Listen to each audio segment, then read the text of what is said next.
Jessore general হাসপাতালের চিকিৎসকরা এক মানবিক দৃষ্টান্ত স্থাপন করেছেন। এইচআইভি পজিটিভ এক আন্তঃসত্ত্বা নারীর সফল অস্ত্রোপচারের মাধ্যমে একটি পুত্র সন্তানের জন্ম দিয়েছেন তারা।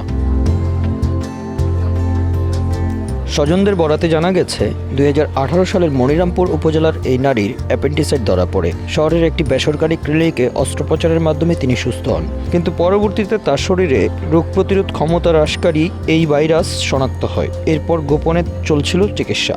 এই অবস্থাতেই তিনি গর্ভবতী হন। 6 মাসের অন্তঃসত্ত্বা অবস্থায় পরীক্ষায় জানা যায় তার অস্ত্রোপচারের প্রয়োজন রয়েছে। এই ভাইরাসের রোগীর অস্ত্রোপচার হলে অপারেশন থিয়েটার কয়েক ঘন্টা বন্ধ রাখতে হয়। এমন নিয়ম থাকায় চিকিৎসকদের মধ্যে তৈরি হয় মতবিরোধ। তাকে বিশেষায়িত হাসপাতালে পাঠানোর পরামর্শ দেওয়া হলেও আর্থিক অসচ্ছলতার কারণে তা সম্ভব হয়নি। মানবিক দিক বিবেচনায় ঝুঁকি নিয়ে অস্ত্রোপচারের সিদ্ধান্ত নেয় হাসপাতালের গাইনি বিভাগের চিকিৎসকরা। বিশেষজ্ঞ চিকিৎসক ডাক্তার জেসমিন সুলতানার নেতৃত্বে 7 সদস্যের একটি প্রতিনিধি রোববার সকাল 10টায় অস্ত্রোপচার শুরু করে এবং দুপুর 12টায় সফলভাবে সম্পন্ন করে। নবজাতক ও মাকে নিবিড় পর্যবেক্ষণে রাখা হয়েছে। হাসপাতাল কর্তৃপক্ষ জানিয়েছে, সংক্রমণ প্রতিরোধে অপারেশন থিয়েটার 2 দিন বন্ধ থাকবে। পরবর্তী সকল কার্যক্রম কঠোর স্বাস্থ্যবিধি মেনে পরিচালিত হবে।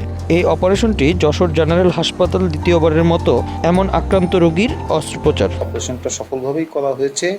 এখন পর্যন্ত এই ইন্টারভিউ দেওয়া পর্যন্ত মা এবং শিশুটা সুস্থ আছে। একজন ছেলে বাচ্চা হয়েছে এবং এইটার যেহেতু ম্যানেজমেন্ট চলমান রয়েছে, আমরা পর্যবেক্ষণে রেখেছি মা এবং শিশু দুজনকেই। আমরা আরও 2-1 পরীক্ষা নিরীক্ষা করবো। বাচ্চাটারও ভাইরাস কি অবস্থা আছে সেটাও আমরা দেখবো, মার অবস্থা সেটাও আমরা দেখবো। সার্বিকভাবে আমাদের কার্যক্রমটা সফলভাবে আমরা উত্তোলন করেছি। এখানে একটা চ্যালেঞ্জ ছিল যে আসলে 300% বেড অকুপেন্সির একটা হাসপাতাল, 3 গুণ বেশি রোগী থাকা হাসপাতালে SOP standard operative procedure maintain করে অপারেশন করাটা কঠিন ছিল। সেটাও আসলে আমরা করেছি। ওটি আমরা কিন্তু একটা বন্ধ রাখবো 2 দিন, এবং সেটা আমরা ভাগাভাগি করবো হচ্ছিল এমার্জেন্সি যদি অপারেশন আছে সেটা ভাগাভাগি করবো হলো জেনারেল সার্জারির সাথে গাইনি। তো সেই ক্ষেত্রে হয়তো রুটিন অপারেশনগুলো পিছিয়ে যাবে। তা সেটা একটু তো সেবাগ্রহীতা কিছুটা তো একটু কষ্টের মধ্যেই পড়বে, কিন্তু মানবিক কারণও একটা আছে যে চিকিৎসা সেবা পাওয়া একটা বিষয় আছে, তাকে তো অন্য কোনো জায়গায় পাঠানো কঠিন হচ্ছিল। সব মিলায় আমরা ব্যালেন্স করে অপারেশনটা করেছি। Bangla affairs news desk.